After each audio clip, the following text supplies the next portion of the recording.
Hi, I'm Brady Ritchie from St. Louis, Missouri, shareholder since 1996. Terrific. Warren, you and Charlie have been critical of business schools in the past and what they teach.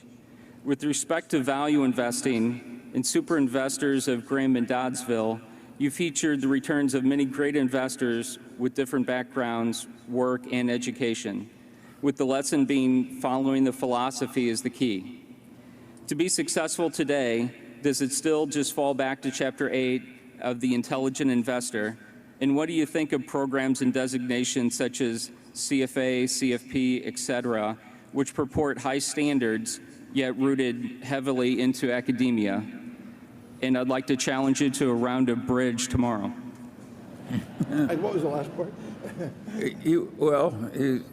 What do we think about? Yeah, business schools and all that. Business schools and all that. Yeah. I didn't catch the last one. They're better. Oh, he's challenging me to a round of bridge. Okay. I went to 3 business schools, and at each, I found a teacher or two.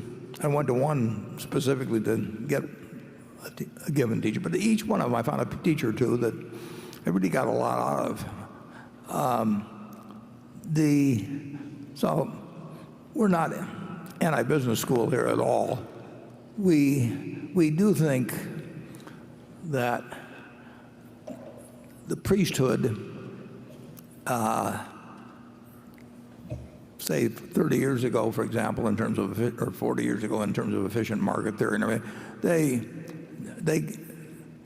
they strayed pretty far, in our view, from the reality of investing. And I would rather have a person, if I could hire somebody among the top 5 graduates of number 1, 2, or 3 of the business schools, and my choice was somebody that had was bright, but had Chapter 8 of The Intelligent Investor absolutely.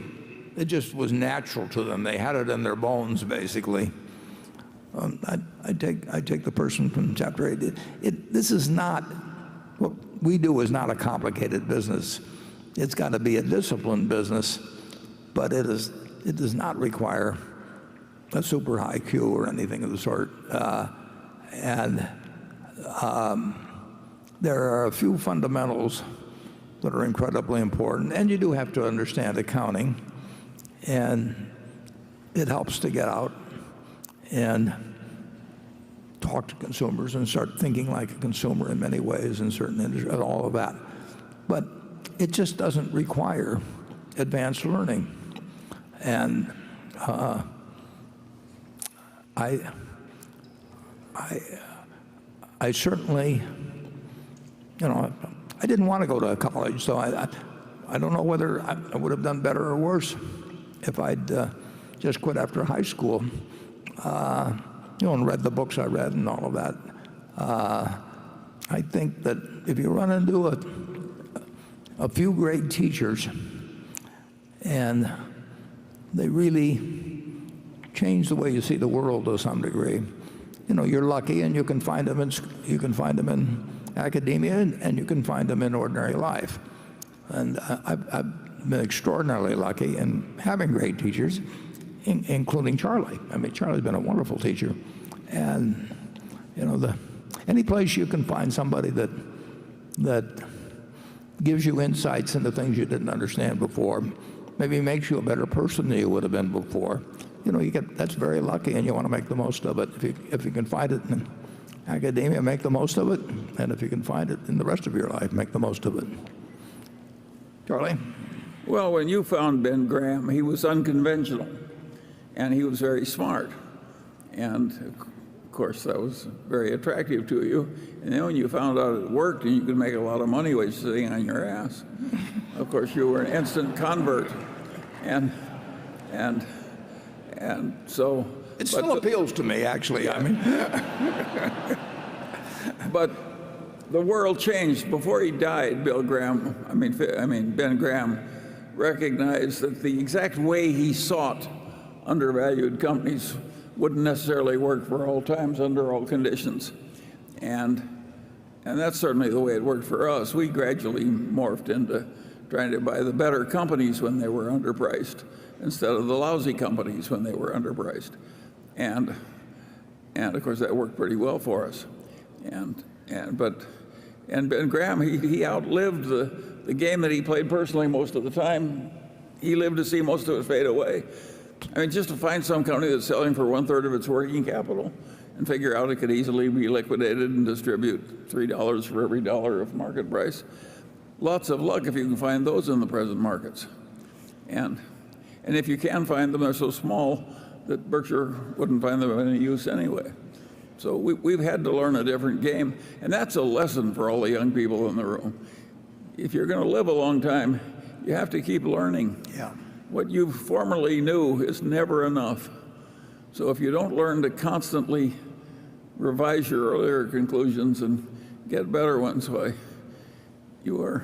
I always use the same metaphor. You're like a one-legged man in an ass-kicking contest. Yeah. If anybody has suggestions for another metaphor, send them to me.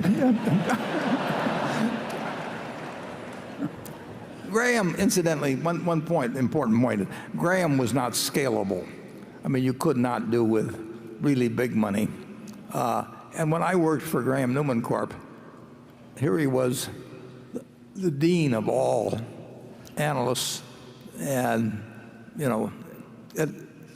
he was an intellect above all others around that time.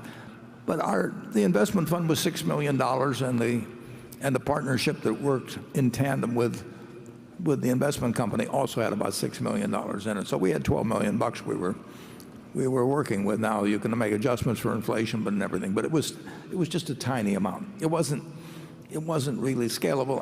And the truth is, Graham didn't care because he really wasn't interested in making a lot of money for himself. So it had no reason to want to find something that could go on and become larger and larger. So the utility of Chapter 8 in terms of looking at stocks as a business is of enormous value.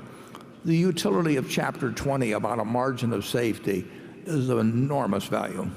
But that's not complicated stuff. Yeah. I finally figured out why the teachers of corporate finance often teach a lot of stuff that's wrong. When I had some eye troubles very early in life, I consulted a very famous eye doctor. And I realized that his place of business was doing a totally obsolete cataract operation. They were still cutting with a knife after better procedures had been invented. And I said, why are you in a great medical school performing absolute obsolete operations? He said, Charlie, it's such a wonderful operation to teach. Well, that's what happens in corporate finance. They get these formulas, and it's a fine teaching experience. You give them a formula, you present the problem, they use the formula. You get a real feeling of worthwhile activity. There's only one trouble, it's all balderdash. Yeah, whenever you hear a theory described as elegant, watch out. Right.